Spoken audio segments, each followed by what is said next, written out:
Iba't ibang uri ng peking kaibigan. This is MKC, that PH. Una, ang opportunist. Ito yung kaibigan na laging nandyan kapag may kailangan sila sa'yo, pero kapag ikaw na ang may kailangan, bigla na lang silang nawawala. Pangalawa, ang chismoso, chismosa. Ito yung kaibigan na laging may alam sa lahat ng bagay at hindi mapigilan ang sarili na ikalat ang iyong mga sikreto. Pangatlo, ang plastic.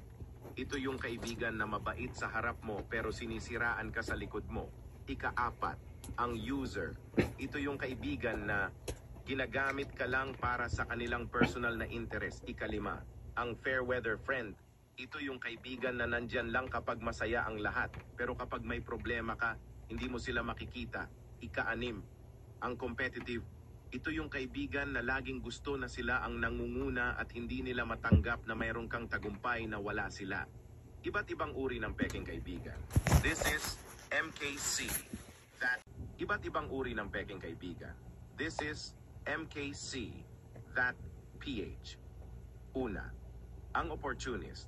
Ito yung kaibigan na laging nandyan kapag may kailangan sila sa'yo, pero kapag ikaw na ang may kailangan, bigla na lang silang nawawala.